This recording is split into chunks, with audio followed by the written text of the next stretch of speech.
So what's up my people? It's your boy Nelson Ondego Momata, aka the billionaire. I'll be taking you to a KiwaviTv show. Jibambe.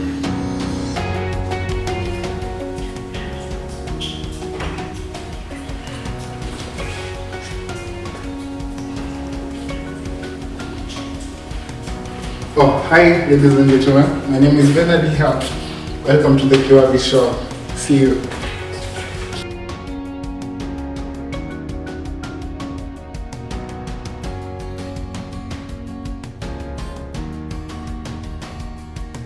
and gentlemen, welcome to the Kiwavi show. My name is Bernard here and I'll be the co-host. Hey guys, my name is Nelson Ondego Momata. Like I said, aka the billionaire. I'll be co-hosting with my very good friend. Thank you. Yes. So I know lots of guys are interested and will wish to know what exactly the Kiwavi show is all about. So in this launch episode, we're going to give you some details as much as we can, so that we can give you the aim and the purpose of the Kiwavi show. Yeah. And it's something that has been on thought for a while, and we thought, why not give it a kick-off this week? So it's going to. I hope it's going to be an enjoyable ride, and that you're going to learn a thing or two in this whole journey. So guys, my co-host here will love to explain the Kiwavi, how the Kiwavi name really came about. So what's up? Tell us about the Kiwavi thing. Why the name?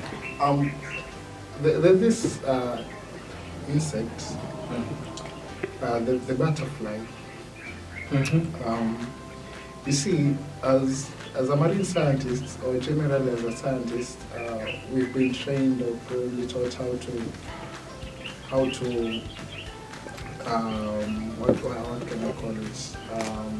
To make observations, and our main observations are usually measured on life. And as a marine scientist, what we measure on is on marine life, but again, we can't ignore the nature around us. So there's this interesting fact about the life cycle of a butterfly that is really intriguing, and probably we can share that. Metamorphosis, right? Yeah, metamorphosis. Oh. Yeah. So generally insects go through different kinds of metamorphoses. Actually, there are two: the incomplete one and the complete one. So the butterfly undergoes the complete metamorphosis, whereby the adult lays the eggs, usually on plants, so that the egg can use the plant as food. Then after the egg, it goes to the stage of the larva, also known as the caterpillar stage. Then from that stage, it goes into pupa stage, which is also known as a transition stage. Mm-hmm. Then finally now it becomes eternal adult. So you can see that whole cycle. So there are two cycles that are really important for us to understand, and also to relate it into matters of entrepreneurship. Basically, as a larva or as a caterpillar, the butterfly here needs to feed a lot. It has to feed as much as it can, so that food can be used when it goes into the pupa transition stage. Basically, in that transition stage of the pupa stage, the butterfly gets shelled into a cocoon, something like a silk. So it doesn't feed during that. It doesn't feed exactly. Wow. So the food that it will have gotten during the larva stage, that's what it's going to assist it during. So it needs to eat a lot of food, to take it through the next phase. Exactly. Wow. It has to, and then also like during the larva stage, there is immense growth, whereby the butterfly will go up to it will grow up to 100 times its size during the pupa stage. So that's how important it is. So basically, as an entrepreneur or a startup person or a business person, there's a certain point whereby you need to feed as much as you can. And the food that you're talking about right now are issues to do with experience, are issues to do with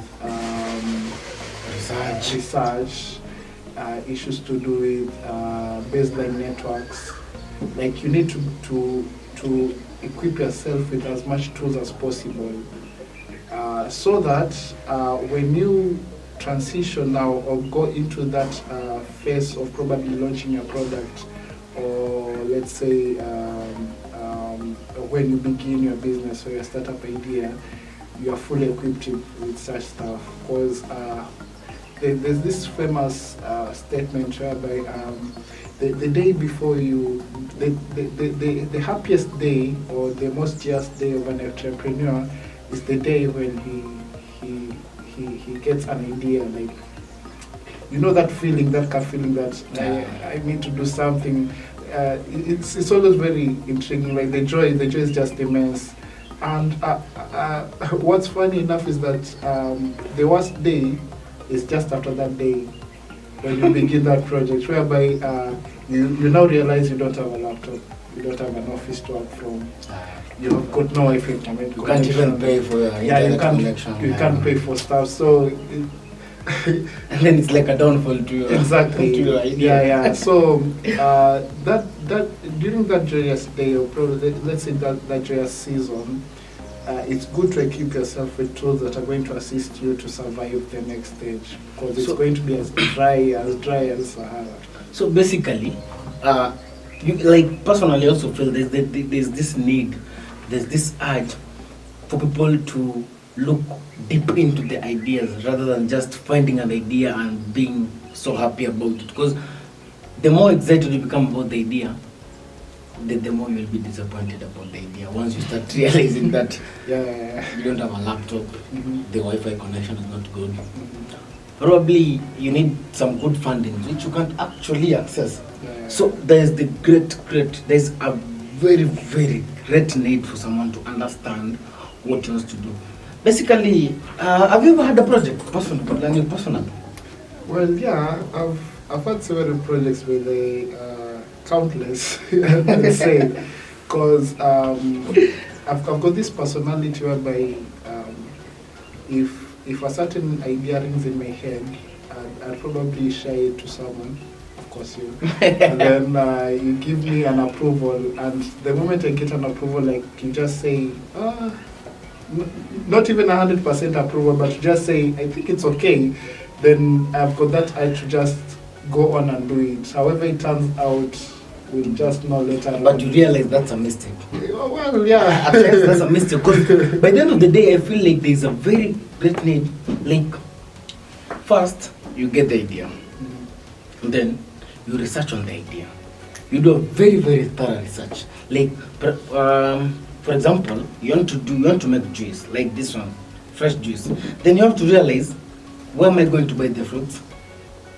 How much is the fruit? What is the market price of the fruit?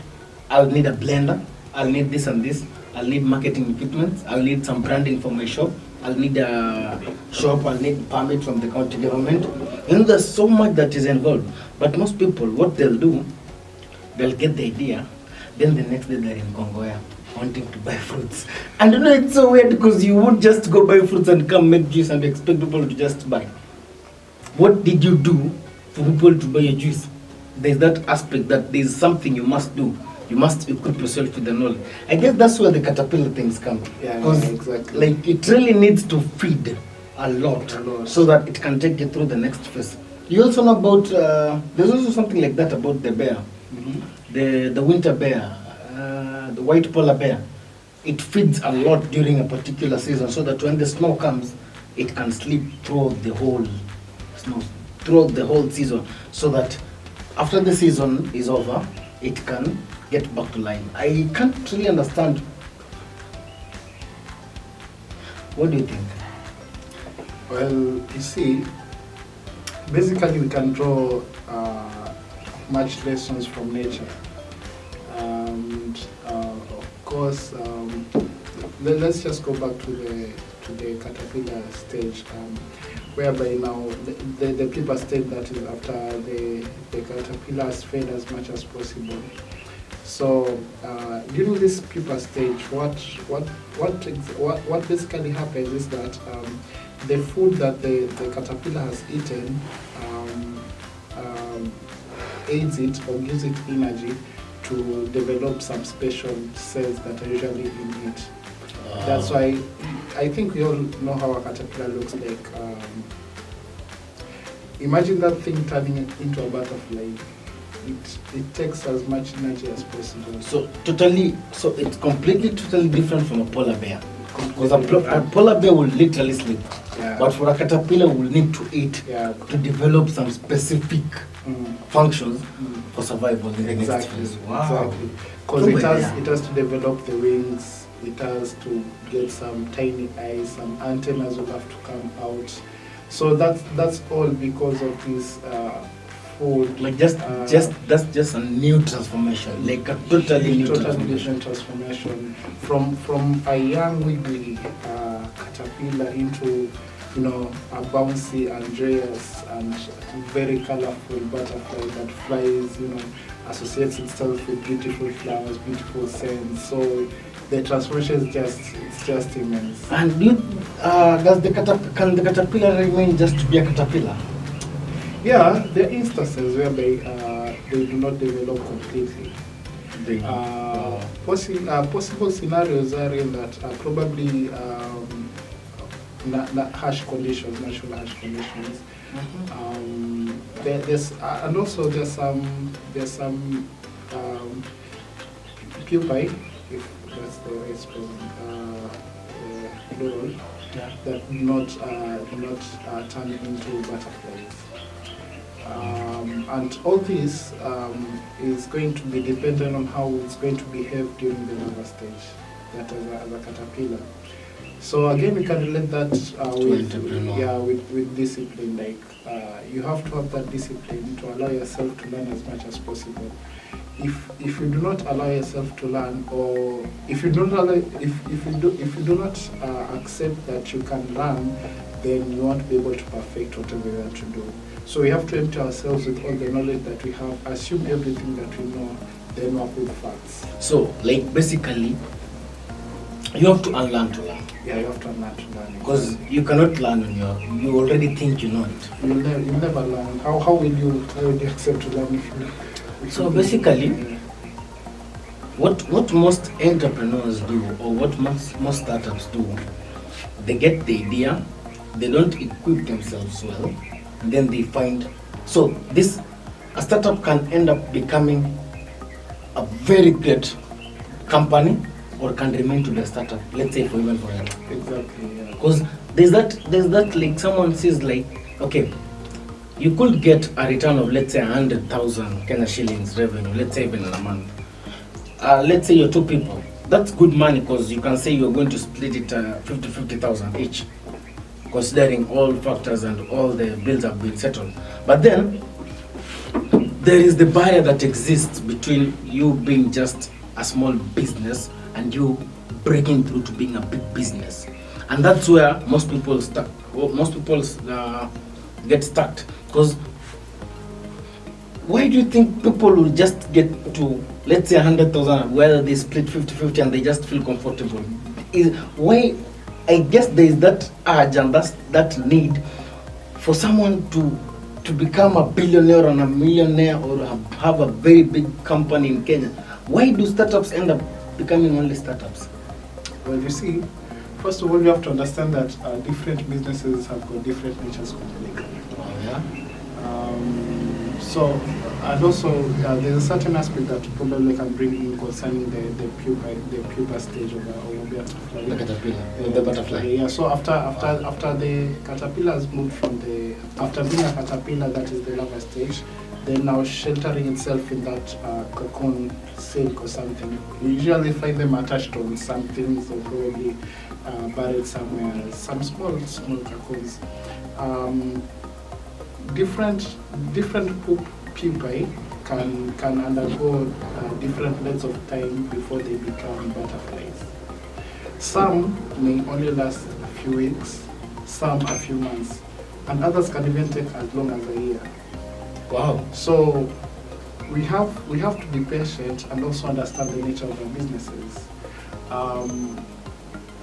See, most people give up because they don't feel that okay, according to the expectations is that I'm going to do this after 2 weeks or after 3 months.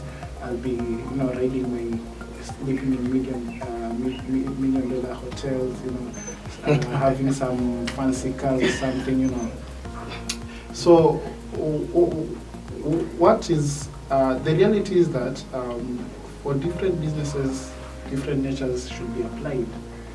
And also, you should never give up. Like, you never know. One aspect about entrepreneurship that also should not be ignored is the aspect of having hope or having faith in whatever you're doing. Because without it, you'll give up after the first day. Like, after the first day, you're just going to give up. If you lack hope and if you lack faith, you just completely give up. So we have to have that patience to see ourselves through some certain stages.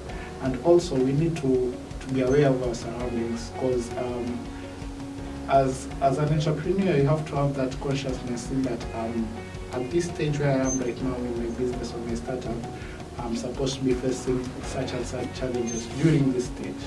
After this stage, of course, I should face even greater challenges.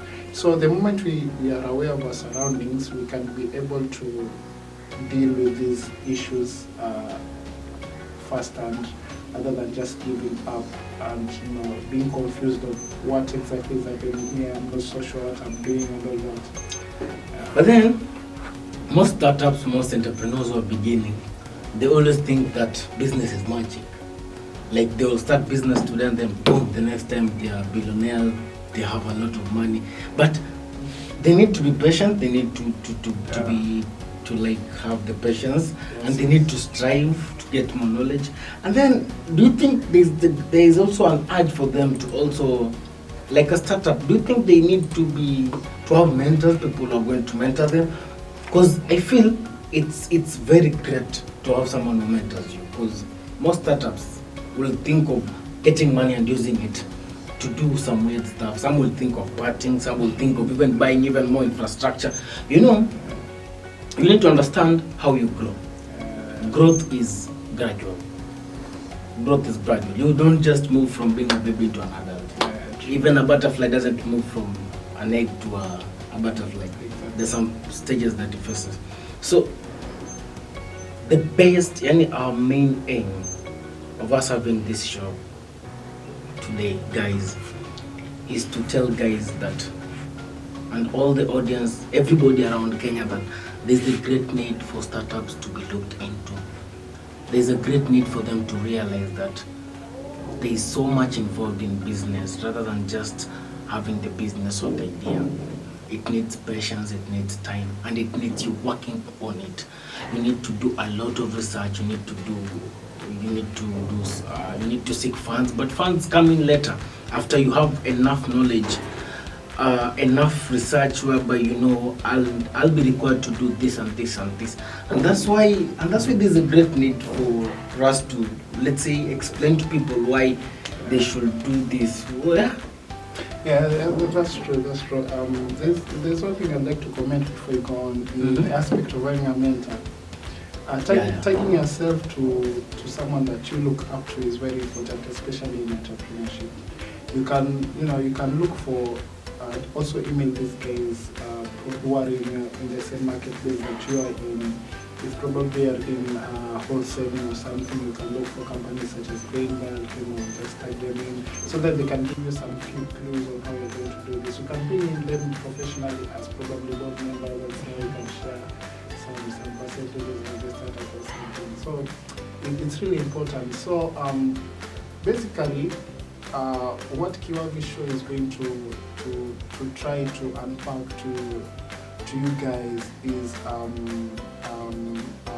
life lesson application that we can use in this journey as a startup owner, if you're a group or individually. And we'll be bringing in different people who have tried something and failed. People who have tried something and keep on trying. And People who have successful. tried and have become successful, so that we can try and see what we can pick from all these people. I'm sure you're going to pick something at the end of the day. We really want to bridge the gap margin between the poor and the rich. And in a country or in a society, if you really want to help people, then you try to look at those who are the lower side of the economy. Because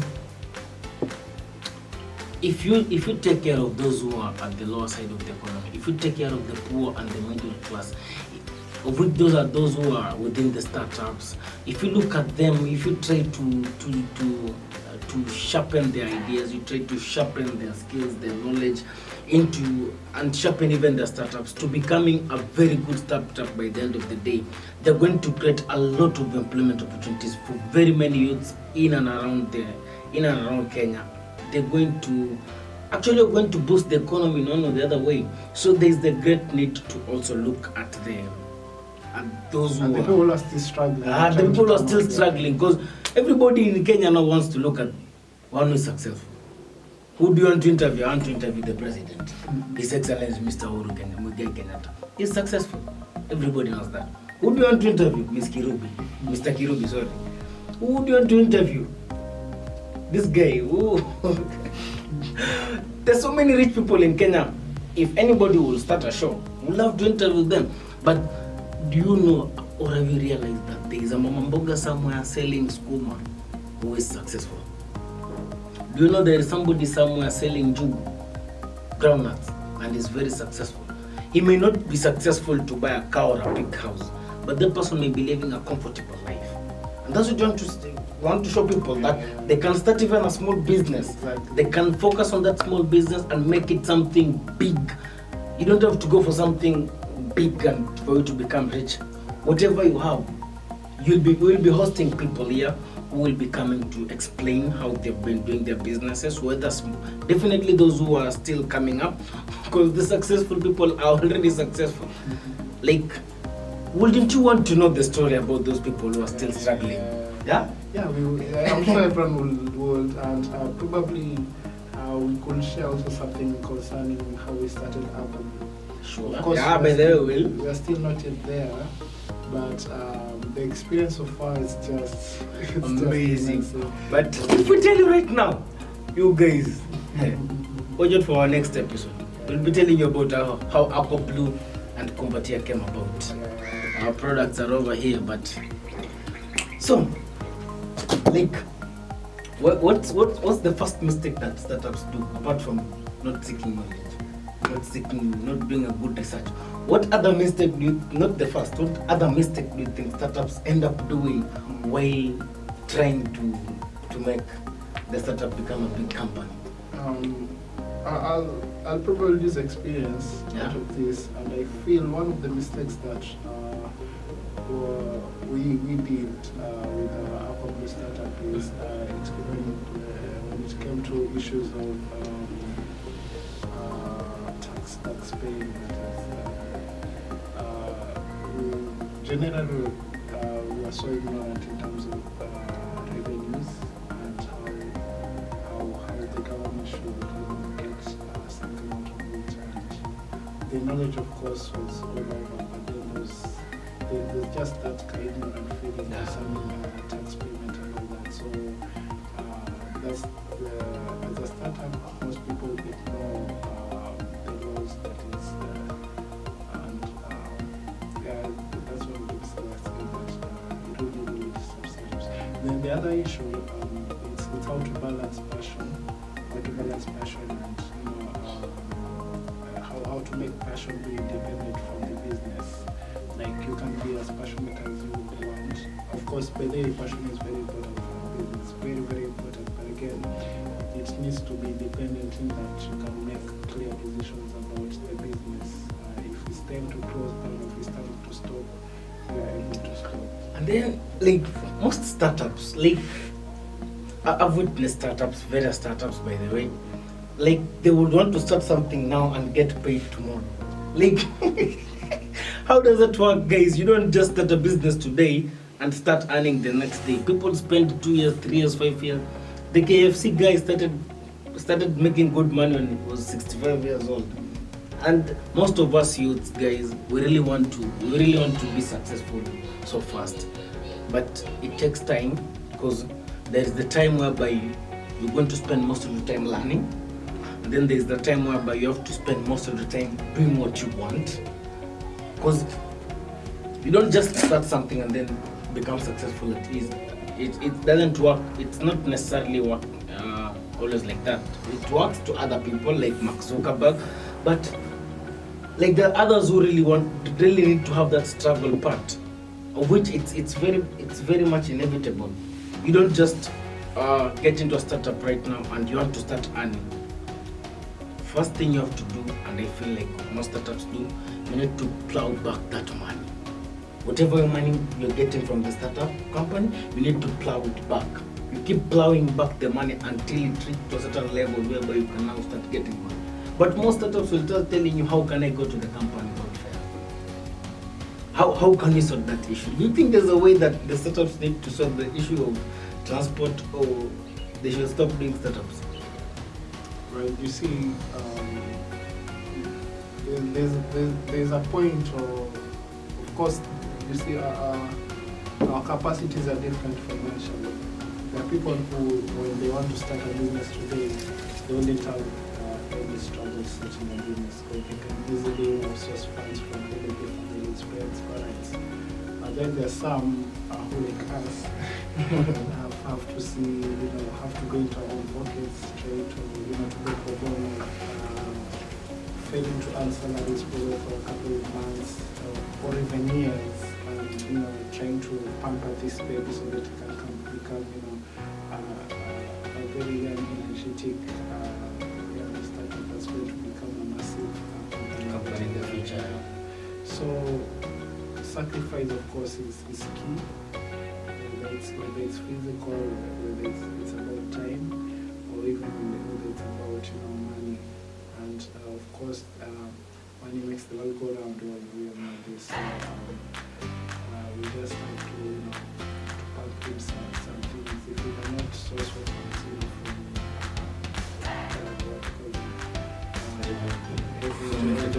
angel investors, one big fund. So if you can't access we can try and see how we can pull it from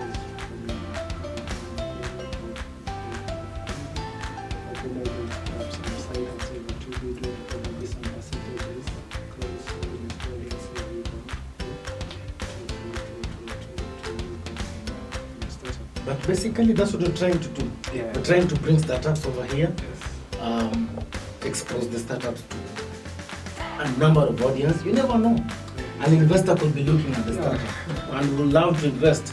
So now, like, that's where KiwaviTv comes in. Like, guys, we really want to bring that startup here. We really want to expose that startup. We really want to get our hands to investors. We really want to get those people who can really invest into startup. There's so many people outside here who have money but who love to invest. Because when there's a speech I was listening to PLO Lubumba, and they said the weird thing about Africa, I'm not sure if it was Kenya, but he said the weird thing is that those people who have money lack idea, but those people who have idea lack the money to do the idea. So guys, that's why we're here once again. We're here to find as many startups as possible. Do you have a startup? Is there any startup that you're doing? What do you lack? Can you share your story? Are you struggling? Are you successful? Would you want people to know your story? Would you want people to know your failures? This is the platform. This is your platform. People need to hear your story so that you never know. Someone may bite. It's like a bait. So guys, as we will be winding up, What can you say about startups, Jen? What do you think? What is the word of advice to those who will be coming and those the audience? Just you see, we are all entitled to be citizens of this world. There is no one who is entitled more than the other. Of course, we are different in terms of physical capabilities or financial capabilities, but generally, as a citizen, we all have a right to be of use of it. So, my advice to startups or people who are thinking about starting startups is that you are a son of the universe as well, just as everyone else. So do it. my friend doesn't want to ask me what's my word of advice to the startup, but hey guys, I think my word of advice to most startups is it's not every idea it's exploitable. If you don't have the passion to the idea, you will require so much to have it successful. It's going to be something so simple. You're going to handle it so simple. There's a quote that says, if you choose what you love, then you wouldn't have to work for the rest of your life. If you have a passion, if you want to get a startup running, make sure you have a passion to get it. And when you'll be recruiting people towards your startup company, make sure those people who are coming and have the same passion as you. Because if you have different goals, different motives, it's going to be difficult to get to the finish line. So guys, passion, it's key. Passion is key. And persistence and patience, because you're not going to start today and finish tomorrow. Yeah. Rome wasn't built in a day. So it's going to take passion and patience and persistence. Yeah. So guys, yeah, so that's it for today. I hope to see you in the next episode as we'll be bringing in a new first interviewee into the studio. Don't forget to subscribe, of course, and share. Yeah, by the subscribe there. The red thing. Yeah, so yeah, let's see how this goes. Other than that, keep up the good work. Bye. Peace.